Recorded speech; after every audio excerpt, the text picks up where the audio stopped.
당신은 불이 있는가라는 제목으로 하나님 말씀 전하겠습니다. A.W. 토저가 이런 말을 했습니다. 하나님은 일하는 사람보다 예배하는 사람을 먼저 찾으신다.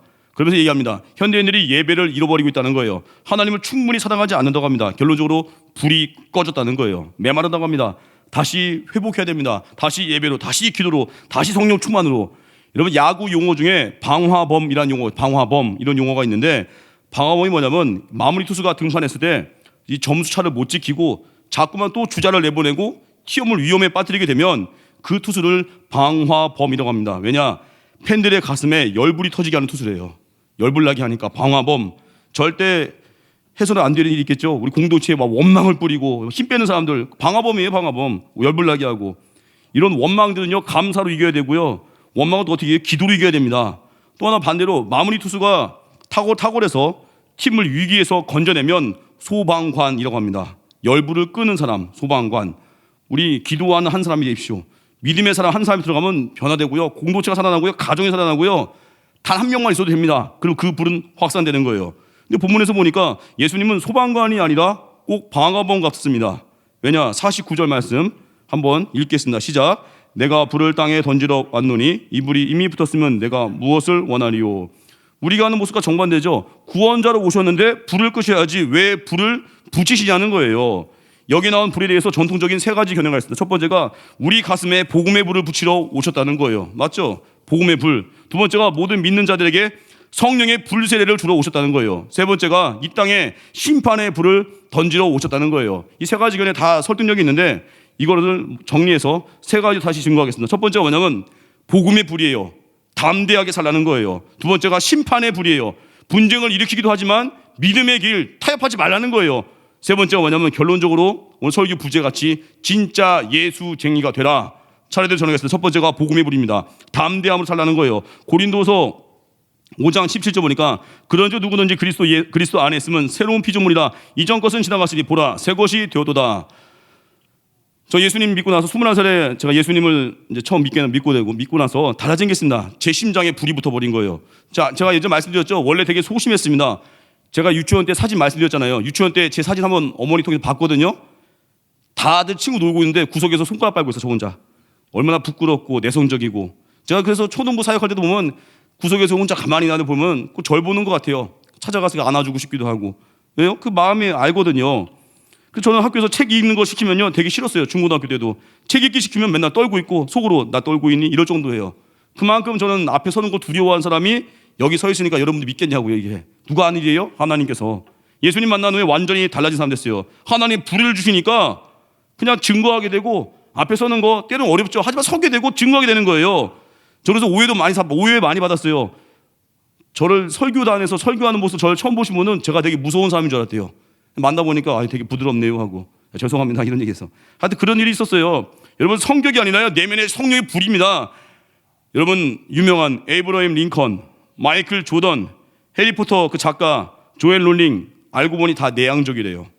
성격이 아니죠. 쓰임받음이고 불이에요. 불. 내면에 열망하는 거예요. 우리 인생에 두 가지가 불이 붙일 때 있어요. 복음이 우리를 불이 붙입니다. 복음의 불이 들어가잖아요. 인생 목표가 바뀝니다. 가치관이 바뀌고 세계관, 성격, 성향 다 뛰어넘게 되고요. 결혼관도 바뀌죠. 믿음의 사람 만나겠다. 예배자 만나겠다. 새로운 존재로 완전 재창조가 되는 거예요. 겉으로 보기엔 조용한 것 같은데 내향적인 것 같은데 그 속에는 활활 타오르는 불덩이가 있어요. 인생 목적이 명확합니다. 오직 예수님만 목적. 돈이 목적이니까 맨날 돈 때문에 돈 없으면 시험 들고 예수님만 목적이니까 낙심하지 않는 거예요. 복음이 우리에게 불을 붙여야 돼요. 그런데 반대로 고난에 의해서 가치를 만든 사람이 있습니다. 이것도 뭔가 메시지 있는 것 같은데 마지막이 안 좋아요. 고난에 의해서 가치 만든 사람 뭐냐면 이거예요. 어려서 너무 가난하게 자란 사람들은요 예수님 만나지 않잖아요. 그 돈에 연연해요. 돈 없으면 뭐 죽는 줄 알고 돈. 어려서 가정에 이렇게 어려움 나와있잖아요. 가정에 큰일을 겪었잖아요. 그 성장에서도 가정을 지켜야 돼. 그놈의 가정 하다가 딴 일을 못해요. 헌신도 못하고. 어려서 스펙에 대한 열등감이 있으면요 가치가 스펙이 돼버려요. 명문대 가야 돼. 재수, 삼수, 장수에서라도 좋은 대학 가야 돼. 자녀들 막 학대하고 자녀들 막 개패듯이 해가면서 성적 올리려고 하고. 고난이 그의 인생의 가치를 만들면 안 됩니다. 고난 때문에 물론 아플 수는 있어요. 하지만 고난이 복음을 만나야 아픔이 사명되는 겁니다. 여러분의 각자의 어떤 상처가 있습니까? 거기에 하나님의 은혜의 강수에 적십시오. 그래서 그 고난이 나의 도끼로 가는 것이 아니라 그 고난이 오히려 사명이 될 수 있는 거, 이게 복음의 위력입니다. 복음으로 불 붙이십시오. 작은 불꽃 하나 같지만, 작은 성령불 하나 같지만 그 불이 큰 산 다 태워버릴 수 있는 게, 그게 복음의 능력입니다. 내가 불 붙어서 주위에 온기를 전하고 영향을 끼치는 복음의 확산자 되기 바랍니다. 그래서 이런 복음의 불이 활활 타오르게 하신 분이 있습니다. 누구라고요? 성령 하나님께서. 성령의 불이 임하잖아요. 사도행전 1장 8절 보니까 오직 성령이 너에게 임하시면 너희가 권능 받고 예루살렘과 온 유대와 사마리아 땅끝까지 이르러 내 증인이 되리라 하시니라. 중요한 단어가 세 개 있죠. 성령, 권능, 증인. 누가 증인 될 수 있어요? 성령 받은 사람. 성령 받은 사람 증인 될 수 있습니다. 어떻게 해요? 어떻게 가요? 증인 될 때 담대함, 권능이 많으니까 담대하다는 거예요. 성령은요, 소심한 자를 담대하게 합니다. 담대함은 아까 말씀드린 것처럼 성격이 아니라 능력이에요. 전도 현장에서, 일상 속에서 담대해야 정직할 수 있습니다. 왜요? 대가를 맡기는 거거든요. 왜 직장에서 비굴하죠? 왜 거짓말하죠? 담대함이 없으니까. 담대해야 정직하게 그 길 걸어갈 수 있습니다. 담대해야 능력이 맙니다. 성령은 두려움을 담대함으로 하십니다. 사도행전 4장 31절 보니까 빌기를 다음에 모인 곳이 진동하더니 무리가 다 성령이 충만하여 담대히 하나님 말씀을 전하니라. 우리 안에 있는 두려움이라는 거대한 산을 제거하십시오. 그래야 증인의 삶을 살 수 있습니다. 핍박을 두려워하지 마십시오. 담대하게 전하십시오. 두려움의 산을 정복하게 하시는 분, 성령의 능력을 힘입어서 영적인 방화범 되십시오. 불 붙이십시오. 그게 세상을 이기는 자입니다. 두 번째, 심판의 불입니다. 성령의 불은요, 심판의 불로 임하게 됩니다. 마태복음 3장 11절 12절 보면 세례 요한의 말인데, 나는 너희를 회개하게 하기 위하여 물로 세례 베푼거니와 내 뒤에 오시는 이는 나보다 능력이 많으시니 나는 그의 진을 들기도 감당하지 못하겠노라. 그는 성령과 불로 너에게 세례를 베푸실 것이요 손에 키를 들고 자기 타자마당을 정하게 하사 알곡은 모아 곳간에 들이고 쭉정이는 꺼지지 않는 불에 태우시리라. 예수님이 주시는 불세례의 목적이 뭐예요? 분리하고 태우고 정하게 한대요. 알곡과 쭉정이를 가른대요. 생명과 사망이 갈라지고 심판을 말하는 것입니다. 오늘 본문에서 예수님이 오심으로 오히려 분쟁이 생길 것이라고 합니다. 예수님은 어떤 분이에요? 화평케 하는 분인데 분쟁을 위해서도 오셨다는 거예요. 복음의 불덩이가 있는 곳에는요, 필연적으로 분쟁도 발생한다는 겁니다. 본문에서 예화로 등장하는 5가지고 보십시오. 아버지 아들 분쟁하고, 어머니 딸이 분쟁하고, 시어머니가 며느리가 분쟁하고. 왜? 뭐 때문에요? 복음의 불 때문에. 저도 집에서 처음 예수 믿고 나서 이 복음 때문에 오는 핍박들이 있었습니다. 명절날 우상숭배 안 하겠습니다. 나 쫓겨나도 안 합니다. 거절했더니 또 뭐라고 안 하던데요? 주일날 예배합니다. 그 제가 또 전략이 있었어요. 주일날 예배하기 위해서. 저희 할머니 모시고 살았거든요. 저희 아버지, 어머니, 친할머니. 할아버지는 일찍 돌아가셨고, 할머니 모시고 살았는데 하나님 주셨던 지혜가 이거예요. 준홍아, 너 교회 가고 싶지? 제 속으로 기도하면서 교회 너무 가고 싶은데 핍박이 있잖아요. 20대 초반에. 제가 그때 할머니 주신 지혜가 이거예요. 너희 집안에서 가장 약한 사람을 잘 돌봐라. 우리 하나님께서 할머니를 돌볼 지혜를 주셨어요. 할머니가 그때 치아가 안 좋았거든요. 몸도 약했고, 할머니 밥상을 제가 차려드렸어요. 그리고 딱딱한 반찬은 제가 다 가위로 분쇄기 다 갈아 만든 애같이 갈아 만든 반찬, 제가 그 주특기였거든요. 다 잘라주고, 오늘 우리 팀하고 떡볶이 찍어가지고 다 잘라드렸는데, 하여튼 어찌됐건 할머니 잘 섬겼더니 아버지가 아무 말 못해요. 아버지가, 제가 할머니 섬기는 모습 보더니 아버지가 감동받고 씩 웃으면서 지나가요. 제가 할머니 밥상 예쁘게 차려드리면은 아버지가 한마디 합니다. 내가 늙어도 네가 나 모시겠구나. 교회 가는 말, 가지 말란 말 절대 못해요. 할머니를 그렇게 섬기니까 갔다 오고 저녁에 또 할머니 밥 차려드리고.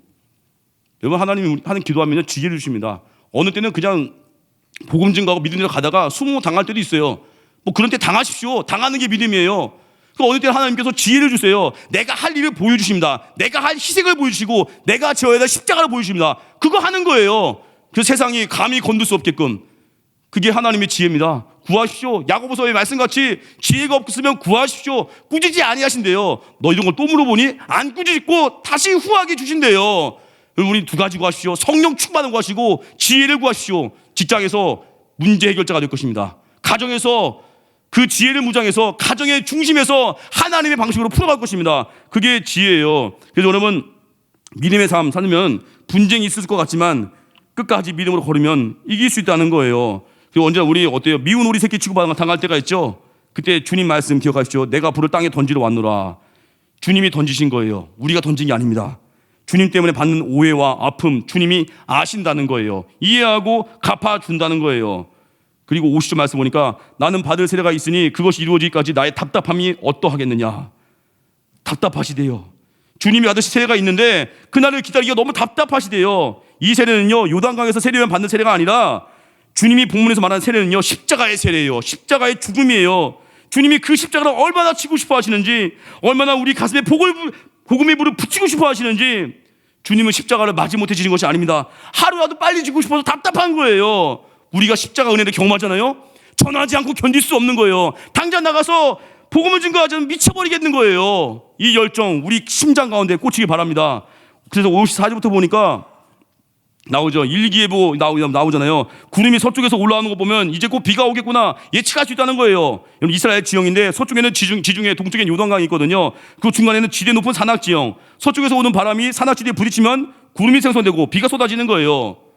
한마디로 이런 자연현상 보면서도 어때요? 날씨를 예측하고 분별하잖아요. 그런데 왜 우리가 영적 분별력을 발휘하지 못하냐는 거예요. 자연현상을 보면서도 예측하면서 우산 준비하면서, 이번에 저 제주 선교 갈 때 비가 진짜 많이 오더라고요.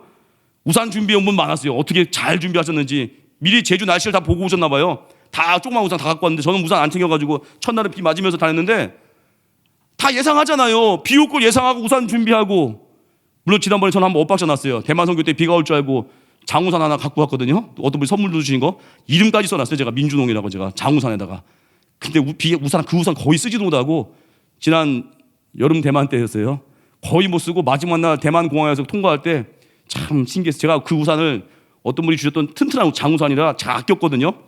우산 아끼고 이름 쓰고 막 자기 전에 한번 쓰다듬고, 비 언제 오나. 마지막 날 대만 공항에서요, 그 공항 검색대 통과할 때 그게 우산이 한번 걸리더니 우두두둑 하더니 다 부서졌어요. 아끼면 똥 되는구나. 써보지도 못하고 우산 주시면 저기 뒤에서 웃고 계신데 우산 또 안 주시더라고요. 내가 중요한 건 뭐냐면, 아끼지 말고 우리 아낌없이 그냥 다 주르게 쓰는 거예요. 그리고 뭐예요? 핵심이 날씨도 예상해서 우산도 준비하면서 왜 영적 분별력을 갖지 못하냐는 거예요. 늘 영적 싸움 있잖아요. 늘 마귀의 방해가 있는 걸 알면서 왜 기도 안 하냐는 거예요. 우리 그래서 믿음의 불길로 무장하십시오. 성령 충만한 사람 되시고 그 불길로 얼어붙은 세상을 녹여버리십시오. 불덩이 되십시오. 세 번째 결론은 뭐예요? 진짜 예수쟁이 되라는 거예요. 마태복음 10장 34절 보니까 내가 세상에 화평을 주러 온 줄로 생각하지 말라. 화평이 아니요 검을 주러 왔노라. 검을 주러 왔대요. 예수님의 오심이 뭐라고요? 우리에게 검을 주는 사건이 되었다는 거예요. 한마디로 복음 속에 칼이 들어있다는 거예요. 검이 들어있대요. 그래서 복음을 받아들인 성도는, 우리 모두는, 복음 증거한 제자들은 복음과 함께 검을 받았다는 거예요. 그래서 우리는 어때요? 이 검 가지고 이제 싸워야 된다는 거예요. 첫 번째 죄악과 싸우고, 두 번째 사탄과 싸우고, 내 욕심과 싸워야 되고, 복음을 거부하는 많은 어둠의 권세와 싸워야 된다는 거예요.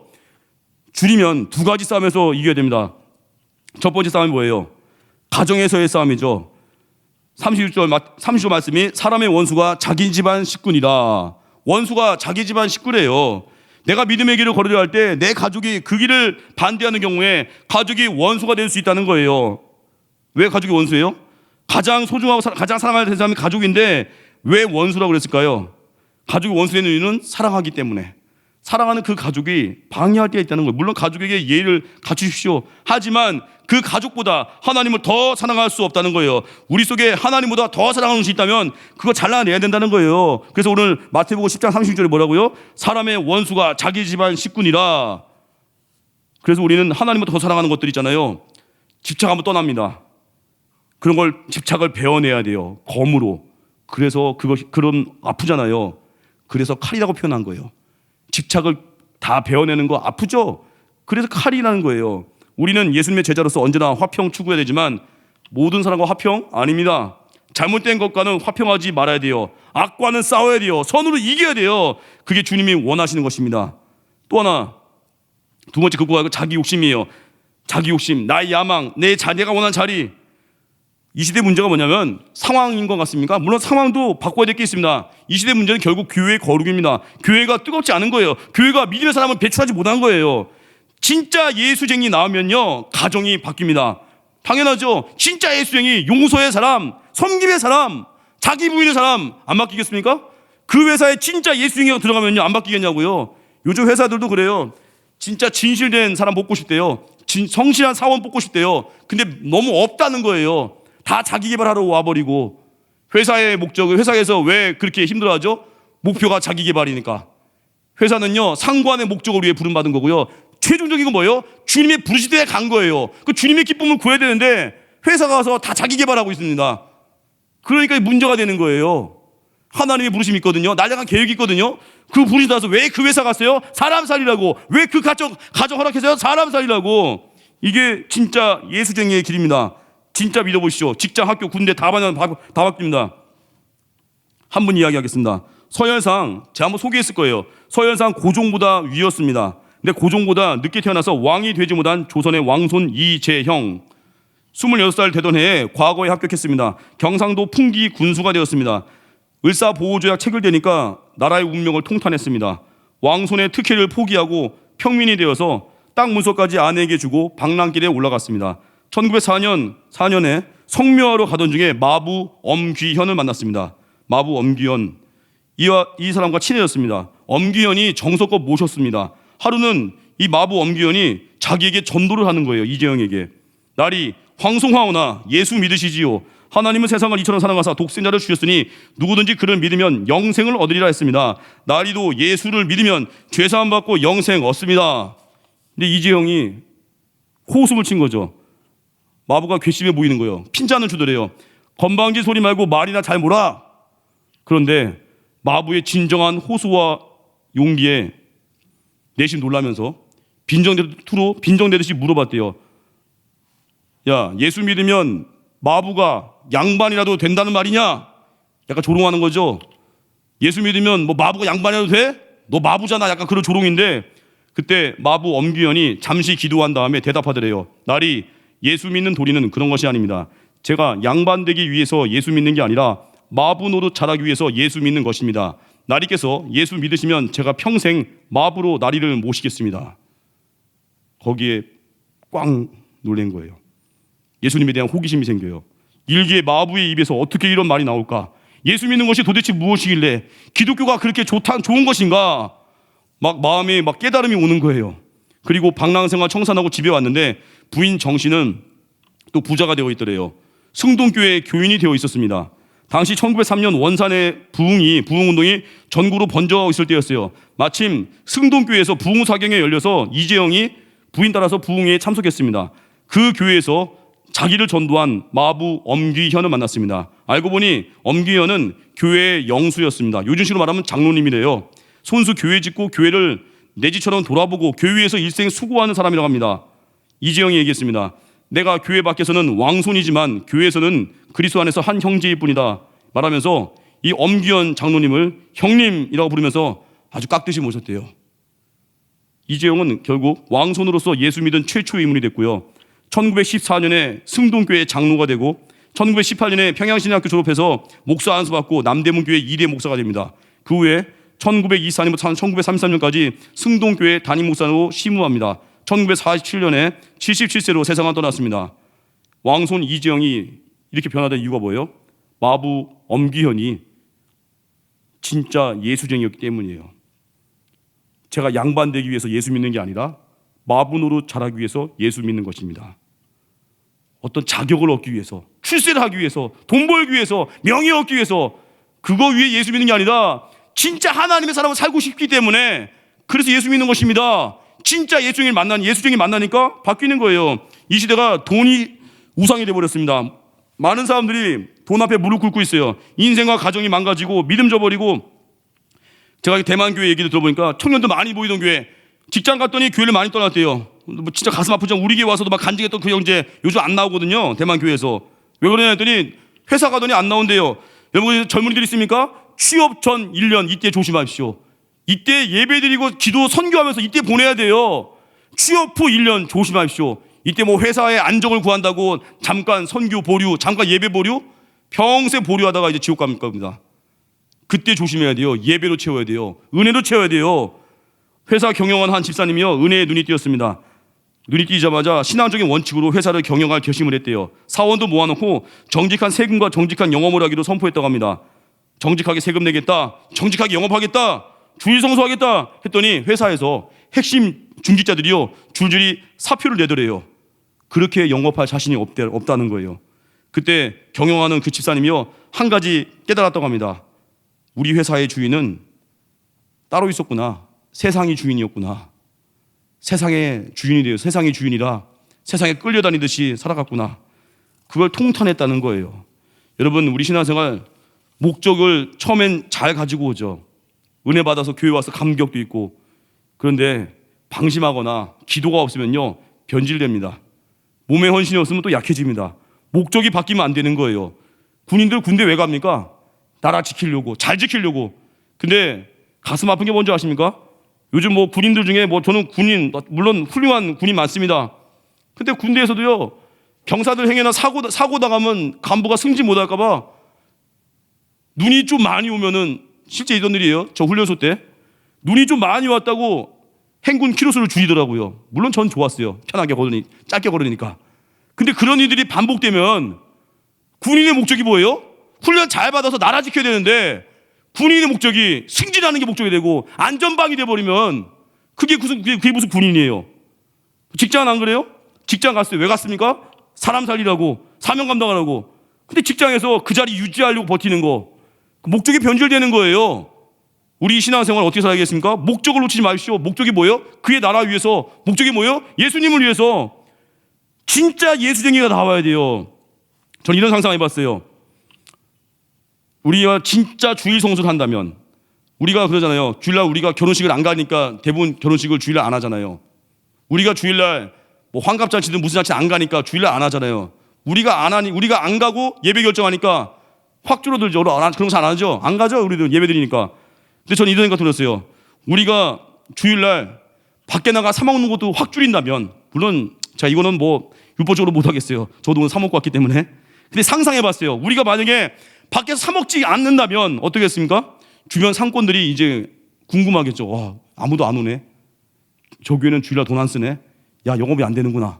문 닫는 상권이 나오겠죠. 우리가 계속 돈 쓰니까 그 커피숍의 문은 못 닫는 거예요. 그리고 우리가 밖에서 주일날 돈 안 쓰면요, 상상이에요. 어떻게 하겠어요? 돈 안 쓰니까 이제 뭔가 먹긴 먹어야겠는데 밖에서 안 쓰니까 이제 어떻게 하겠어요? 교회 근처에 사는 분들이 자기 집에다가 음식을 쟁여놓고 초대하지 않을까요? 밖에서 돈을 일절 안 쓰겠다 결심하는 순간 어떻게 하겠어요? 공간은 있어야 되는데 팀 모임 해야겠는데, 물론 교회에서 하면 제일 좋겠죠. 근데 장소가 어느 때 부족하거나 할 때 밖에서 돈을 쓸 수는 없다 하면, 결심하면 어떻게 하겠습니까? 교회 근처로 이사 온 사람이 나오겠죠. 내가 내 집을 오픈하겠습니다. 우리 집에서 음식을 해드리겠습니다. 환대가 생길 것이고, 가정 예배가 생길 것이고, 팀 예배가 생길 것이고. 저 상상이에요, 상상. 당장 하자는 게 아니에요. 그런 꿈이 생기더라고요. 진짜 말씀 철저하게, 이거 하나의 예화일 뿐이고, 우리가 진짜 예수쟁이가 되어서 진짜 예배하며 진짜 용서할 줄 알고 사랑할 줄 알고 진짜 내게 맡기신 영혼을 생명보다 귀하게 여길 줄 안다면 누가 감히 그 영혼을 건드리겠습니까? 좀 우리 교회가 이케아 같은 교회 됐으면 좋겠어요. 미국 사람들이요, 이케아 가구랑 그냥 보통 일반 가구랑 팔 때 먼저 파는 게 있대요. 가구점에서 다 조립해 온 가구는요, 먼저 팔려고 내보낸대요. 그런데 이케아 가구는요, 조금 더 갖고 있거나 안 판대요. 왜냐? 내가 땀 흘려 조립한 시간이 담겨 있대요. 내가 땀 흘려 조립을 했대요. 저 예전에 2년 전에 초등부 사역 2년 할 때, 그때 제가 초등부 할 때 부장님이 의자를 새롭게 주문해 줬거든요. 근데 다 조립을 해야 되는 거예요. 저 혼자 낮에 몇 시간씩 조립을 일주일 동안 해서 다 조립했는데 애정이 가더라고요. 애정이. 그거 누가 그거 부수고 화가 나요. 내가 조립했는데. 하여튼 그런 애정이 담겼는데, 중요한 그거예요. 미국 사람들이 이케아 가구는요, 땀 흘려 조립했기에 그거 쉽게 못 버린다는 거예요. 그 의자를 조립해 준 사람이 내가 사랑하는 사람이라면 그거 마켓에 팔 수 없다는 거예요. 대체 불가하다는 거예요. 며칠 전에 저희 집에 첫째 딸아이가 이제 초등학교 가거든요. 근처에 있는 초등학교. 첫째 딸아이가 이제 책상과 의자가 생겼습니다. 근데 제가 의자가 좀 마음에 안 들었어요. 왜냐? 그 의자가요, 너무 높아서 다리가 떠 있어요, 얘가. 그러니까 걔가 그 의자 앉으려면은 지가 못 움직여요. 다리가 뜨니까. 그러니까 옆에 의자 약간 계단이 있어요. 그걸 타고 올라가서 이렇게 위에서 다시 내려가야 돼요. 제가 그거 불편해 보이는 거. 얘는 한 번 앉으면 일어날 수가 없고, 일어나기 너무 힘들어요. 귀찮으니까 한 번 앉으면 거기서 오래 있어야 돼요. 근데 또 또 주스려고 나오려고 또 이렇게 나와야 돼요. 이렇게. 마치 식당 의자 같은 의자인데, 식당에서 애기 의자 같은 그런, 아시겠죠? 하여튼 결론은 불편해 보였어요. 제 아내한테 물었습니다. 얼마 주고 샀어요? 했더니 8만 원 주고 샀대요. 8만 원. 제가 서재에서 쓰는 책상 의자가 그거 12,000원짜리거든요. 그 식당 의자 중고로 사가지고 12,000원짜리 제가 들고 사오고 있는데, 아니 12,000원이면 하나 쌀 수 있는데 의자 좀 바꾸면 어때? 지유가 좀 불편해하는 것 같은데 했더니 아내가 갑자기 표정이 어두워지는 거예요. 말은 안 해요. 이상하다. 다시 얘기했죠. 아니 내 의자 이거 싼데 그 지유 의자 8만 원짜리 그 불편해 보이는데 10,000원이면 15,000원이면 아니면 초등부 의자 같은 거 내가 저 주문해 줄까? 엄청 편해. 했더니 아내가 얼굴이 어두워지는 거예요. 그러면서 한마디 합니다. 이 의자 지유 외할아버지가 다 와서 조립해 준 거예요. 이 의자 책상 지유 외할아버지 안도한 집사님 이서교 듣고 우십시오. 이 의자와 책상 지유 외할아버지가 다 땀 흘려 조립한 겁니다. 절대 못 버려요. 들은 순간에 아 이거구나. 내가 주를 위해서 노력한 시간들, 땀 흘리고 예배드리고 희생하고 섬기면요, 이런 몸에 헌신이 있으면요 어찌 주님을 떠나겠습니까? 이런 몸에 헌신이 있고 흘린 눈물이 있다면 어찌 주님을 사랑하지 않을 수가 있겠습니까? 주를 위해서 땀 흘리시고 눈물 뿌리시고 영혼을 위해서 사명을 위해서 불을 붙이십시오. 자리에 진행하겠습니다. 주만 의지에 찬양하겠습니다.